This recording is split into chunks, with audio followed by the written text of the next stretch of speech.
Missouri School of Journalism. Welcome to Global Journalist. I'm Jason McClure. Last year in Bangladesh, a group that calls itself Defenders of Islam published a hit list of more than 80 writers. Then in the first 6 months of this year, 3 of those named were hacked to death in separate knife attacks. The latest was in May when 4 masked men attacked blogger Ananta Bijoy with machetes while he was heading to work. The gruesome nature of these killings has brought attention to Bangladesh's press freedom environment, but Islamic extremists are just one threat against journalists in the South Asian country.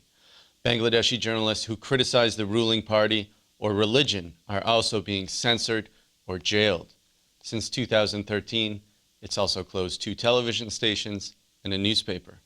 Prime Minister Sheikh Hasina's government is also using a vague media law to prosecute journalists who cover a special tribunal investigating war crimes committed during Bangladesh's 1971 War for Independence from Pakistan.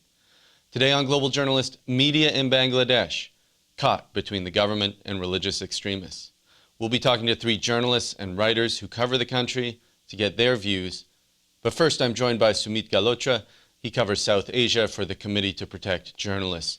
Sumit, welcome to Global Journalists. Thanks very much for joining us. Bangladesh has been ruled by 2 women since the end of military rule in 1990. The current Prime Minister, Sheikh Hasina of the Awami League, the opposition leader and former Prime Minister, Khaleda Zia. It's been run fairly democratically. They alternated power a number of times. That seems to have broken down over the last couple of years. How is that affecting media and governance in the country? So first of all, thank you for having me on the show. In terms of what's been happening in the country in the last couple of years, we've seen Ms. Hasina essentially silence the opposition party in her bid to consolidate her power following a controversial election some time ago. And since then, not only has she tried to silence the opposition parties, but she's also trying to silence the opposition press. So a few years ago, as you mentioned earlier, she went ahead and authorities shut down a prominent newspaper. They've also jailed a prominent editor in the country. But not only that, she hasn't stopped there. She's actually exerted a great deal of pressure against independent journalists and independent media outlets in the country as well. So, as you mentioned, there has been sort of a closing of the space for freedom of expression there. We mentioned earlier in the top of the show, there have been 3 bloggers there that were killed in sort of similarly brutal fashion in the past few months. What do we know about these men and why they were killed?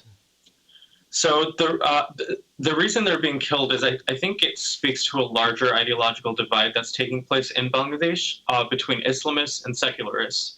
So as you know, Bangladesh is a Muslim majority country. 90% of the country is Muslim, but officially it's a secular country. So there's a larger ideological divide that's taking place here between defining the country and the future of the country. So bloggers have very much been speaking out around human rights issues. They've been bringing a lot of attention to a recent war crimes tribunal that's been set up by the government to try those accused of war crimes dating back to when Bangladesh achieved its independence in 1971. So there's been a great deal of tension around some of these issues around nation, identity, and it's the bloggers who very much have gotten caught in this tension. And you visited Bangladesh earlier this year on a research mission for the Committee to Protect Journalists. What impression did you get about the media from talking to journalists in Bangladesh? What are their main concerns?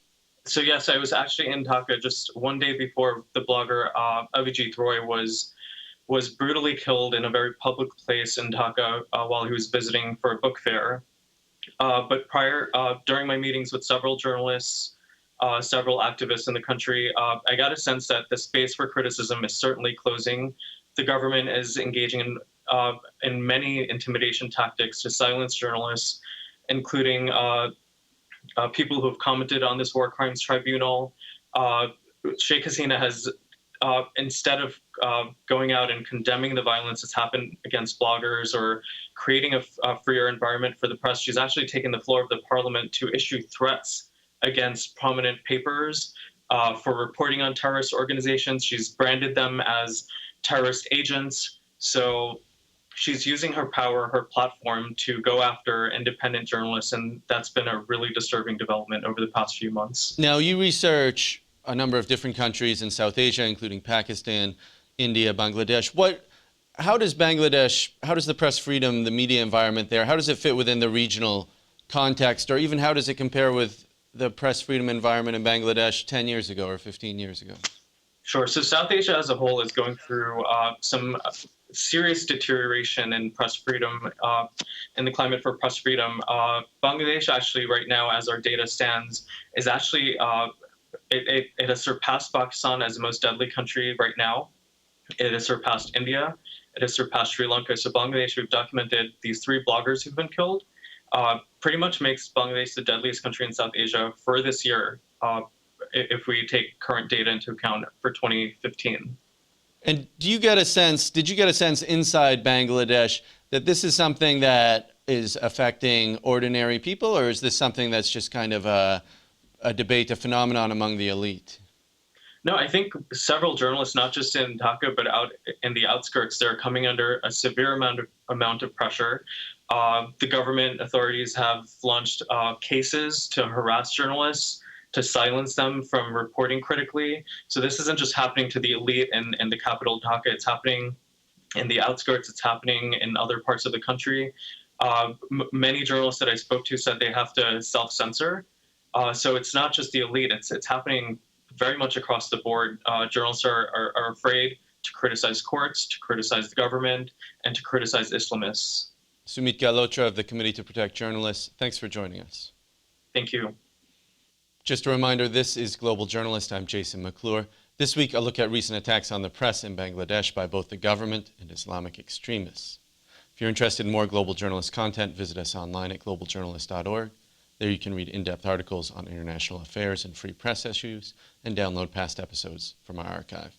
We're also on social media. You can like us on Facebook or follow us on Twitter at Global Journ. Joining me now are 3 journalists who have all spent time in Bangladesh and have firsthand experience with some of the challenges of reporting there. From Dhaka, Ananya Azad, a writer, blogger, and social activist. Also from Dhaka, Mahfouz Anam. He's an editor and publisher for the Daily Star, the highest-selling English newspaper in the country. And from London, David Bergman, an editor for the English-language daily New Age and the producer of a documentary about war crimes during Bangladesh's War of Independence. Thank you all for joining us. Mahfouz Anam, you've been in the media in Bangladesh for 40 years there. Tell us a bit how the media landscape has changed in Bangladesh since military rule ended in the 1990s. You know, going back a little bit, our basically democratic route, if you like, started from 1991, where after the dictatorship of General Ershad was toppled. So from 1991 till today, we have had basically democratically elected governments, with the latest election being quite controversial, but more or less we have been under representative governments. And I would say by and large from 1991 onwards, we have had really an exponential growth of the media. Newspapers, there are quite a few dozen newspapers coming out from the capital city, many others from the other parts of the country. We have now almost 20 private TV channels. We have FM radio channels. They're all privately owned. So there is quite a, you can say, vibrant media scene. And the issue of free press was really on the way up, I would say, from 1991 onwards. The current situation is quite concerning, quite disturbing. The government in power seem to be quite intolerant of criticism of dissenting voice. There have been closure of one newspaper and one television station, and there is no doubt that these have been closed for basically political reasons. But in the wider scale, there is a lot of private media. There are a lot of newspapers, television stations going on. But definitely, I, as an editor, I am in a way forced to exercise a lot of self-censorship than I have ever been forced to do before. So there is an environment of, if you like, intimidation. There is an environment of non-freedom, if you like. So I'm constantly, editing and re-editing what's being published, constantly being very careful, because I operate in an environment which is patently anti-dissent, Well, let anti-critical me throw views. that point to David Bergman then. You heard Mahfouz Anam talking about the amount of self-censorship in Bangladesh. What topics are taboo, or what topics are particularly sensitive for journalists? Well, I think as Mahfouz said, I mean, as an editor of a paper, he's in a much better position than me kind of explain the way newspapers feel they have to restrict what they publish. But I mean, there are certain sensitive areas. Clearly, anything that is critical of the government, particularly critical of the Prime Minister, are sensitive areas. You mentioned, Sumit mentioned earlier, the International Crimes Tribunal. I mean, that is an area that is sensitive, not really because the government is necessarily raising issues, although it may do so, but the courts have been using its contempt of court powers in a manner that makes it very difficult for any journalist or newspaper to write critically about the tribunal. And then, of course, there are many other issues like disappearances and extrajudicial killings that journalists have to be, and newspaper editors have to be very careful before they publish allegations relating to them. And Ananya Azad, we've heard some about restrictions, difficulties that journalists and bloggers face from the government. You are a writer and a blogger. Your father was a writer. He wrote a strong critique of fundamentalist Islam back in 2003, and a year later he was attacked in the street by machete-wielding men and seriously injured himself. And I understand that you are on this hit list that was published by the Defenders of Islam a year ago. I mean, tell us why was your father targeted?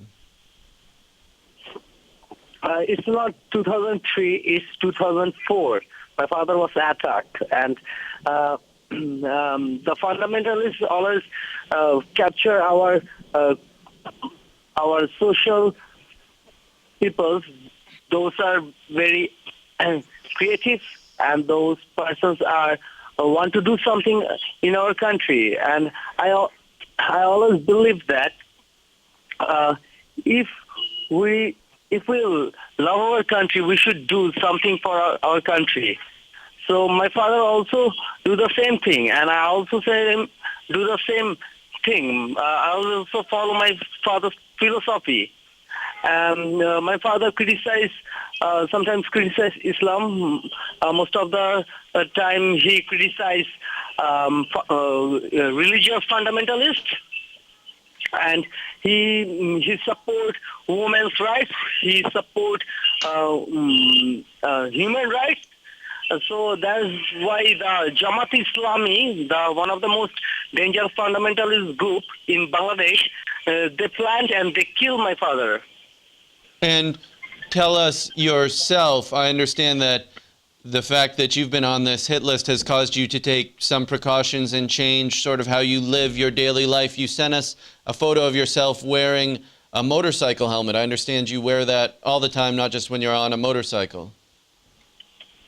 Yeah, basically I'm not a biker. I drive my car, but now like 2 months I wear a helmet for my safety, and I use my tinted glass, black glass, and this is very dangerous for me because anytime can happen anything. Maybe they follow me, and I want to say that today's the fundamentalist group, they follow me, and I observe that, and that's why my life is in very dangerous. And last maybe June 6 or 5, June 5 or 6, the German journalist Jonah, she saw me that one of the web page that name is Ansar Al Bangla. They published my photo and they declared they want to kill me. So you were And put they on say- another hit list online here recently, and I understand you were also threatened via social media as well. Yes. Well, let me turn this now to Mahfouz Anam. How has the press reacted to the threat, both from religious extremists and from the government? Is it speaking with one voice? Well, as against the issue of religious fundamentalism and the killing of bloggers, the media has been extremely vociferous. They have condemned it, and they have, basically decried this action, called upon the government to take the sternest of action. So the media has been absolutely unified in the condemnation of the killing of the bloggers and the activities of the fundamentalists. All these hit lists which have been sort of sent to the press have also been condemned very, very vigorously. But on the issue of government activities against the press or against freedom of the press, there the actions of the press, the media has not been so unified, because unfortunately, like everything else in this country, the journalists are also politically divided. So there is a huge group of journalists who are supporters of one party and the opponents of the other. So that is also reflected in the media. So the activities of the government as far as countering the dissenting voice or sort of suppressing anti-government voices, that condemnation has not unfortunately been as unified and as vigorous and as strong as it should have been. But that's because of the internal dynamics of the politics of the journalists themselves. David Bergman, the killing of the bloggers is what has gotten a lot of attention recently. Can you talk to us just a little bit about what the government's response has been? Have they arrested the people that are involved? Have there been prosecutions? Is it going after this in a big way? I should first of all say that, of course, I mean, being what I suppose has become to term the atheist blogger, I mean, it is a real risk in Bangladesh. There is no doubt about that. It is very, we can talk about government restrictions on the media, and they're very serious, but they don't cause you to have a risk of your life and safety. That is the case in relationship to atheist bloggers who have been subject to attacks by Islamic radicals. In relationship to the government's response, it has been, to some extent, that they have clearly indicated that they want to arrest people, and people have been arrested. But I would also argue that it hasn't been as strong as it could have been, and there's a sense that the government doesn't want to alienate what they believe to be a kind of mainstream population who are not sympathetic at all with atheist bloggers. So whilst there is an attempt to capture, to arrest those who are responsible, at the same time, there isn't perhaps enough condemnation of the attackers, or indeed of supporting the right of individuals who want to write critically of religion to be able to do so. This is Global Journalist. I'm Jason McClure. This week, a look at a recent rash of violence against bloggers in Bangladesh and a crackdown on the media by the government. Our guest this week from Dhaka, Ananya Azad, a writer and blogger and social activist. Also from Dhaka, Mahfouz Anam. He's an editor and publisher for the Daily Star, the highest-selling English-language newspaper in Bangladesh. And from London, David Bergman, an editor for the English-language daily newspaper New Age in Bangladesh. He's a producer of a documentary about war crimes during Bangladesh's independence war. Mahfouz Anam, I wanted to back up just a little bit. Now, some of our listeners may recall that Bangladesh was once a part of Pakistan. It became independent after a war in 1971. And we talked earlier about this war crimes tribunal that has been trying people that committed war crimes during the war. Give us a bit of background about why that has become so divisive in Bangladesh right now. Well, it has been a bit of an unfortunate history as far as our post-liberation period is concerned. You see, there was the generation and the political party and the political leader who led us into into our independence, which is the Awami League, now the present ruling party, and its leader Sheikh Mujibur Rahman. But in 1975, within 3 years of our independence, he was assassinated along with his whole family. And then from 1975 to 1991, we have had military dictatorships or quasi-military dictatorships. And this period basically, oh, by the way, in 1971 war, there was genocide committed by the Pakistan army. And there were a lot of what we call collaborators, the Bengali collaborators who sided with the Pakistanis and actually took part in a massive massacre of the Bengali people. So Pakistan having gone back, the Pakistani soldiers have been repatriated, those who were actually involved in the killing. But the local collaborators, and some of them against whom there are very clear and decisive evidence, these people have never been brought to trial. And particularly after the murder of Sheikh Mujib in 1975, the military governments that came, they basically nurtured these forces to create their own political base. So from 1975 to 1991, the military dictatorships of two generals, one General Zia, another General Ershad, they created a political base incorporating people who actually were part of the genocidal activities of the Pakistan army. So the question of bringing these people to trial has never been resolved. So the present government, the ruling party, which is the party that was in the leadership of our liberation struggle, they ran an election platform promising a trial of the war criminals. And so once they came to power, they instituted the process. So people who actually sided with the Pakistanis in 71, their supporters still remain, though we would want to believe that they are a handful.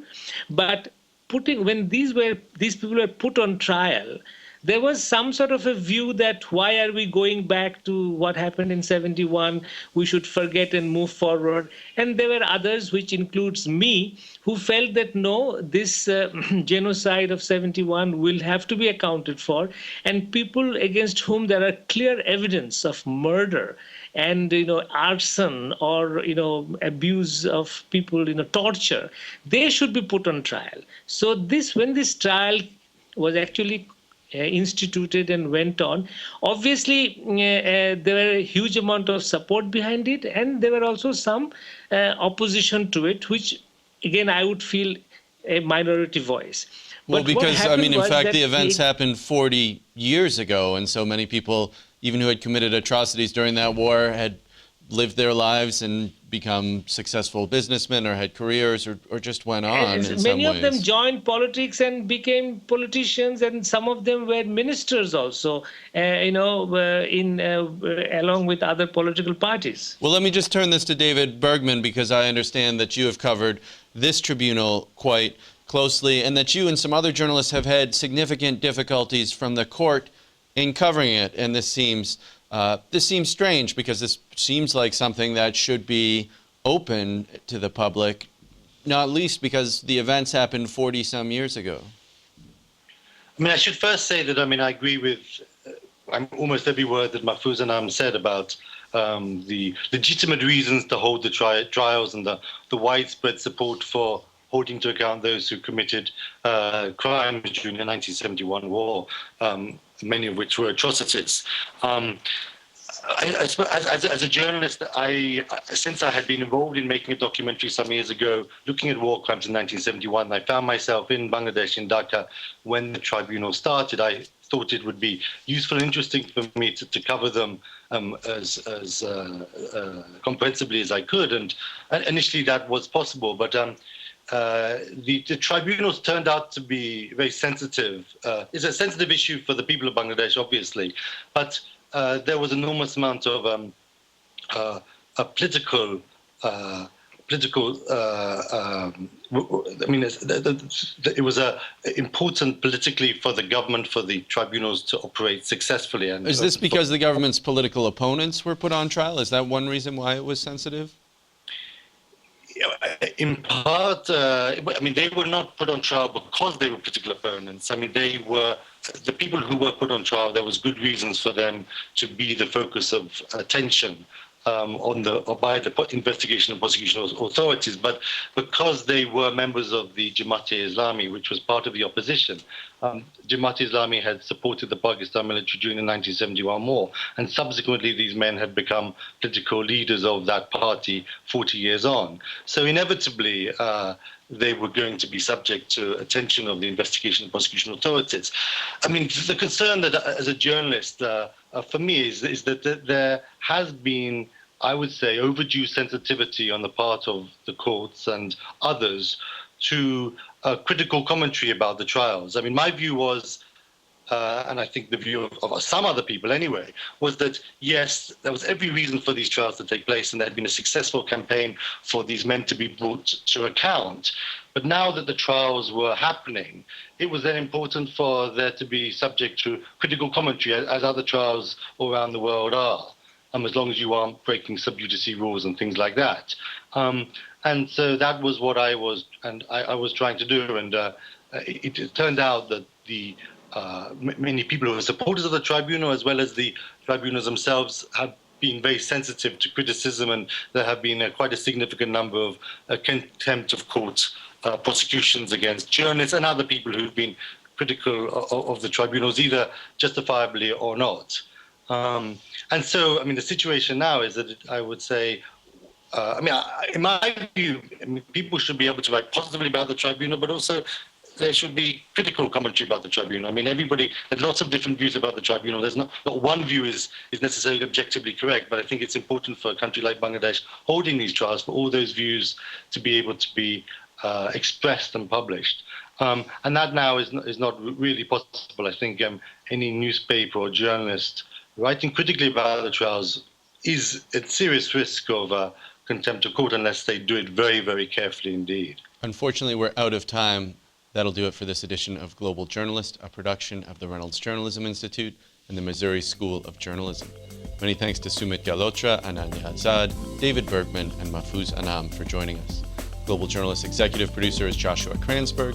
Our assistant producers this week are Zavila Rushkakotske and Nassim Benchabon.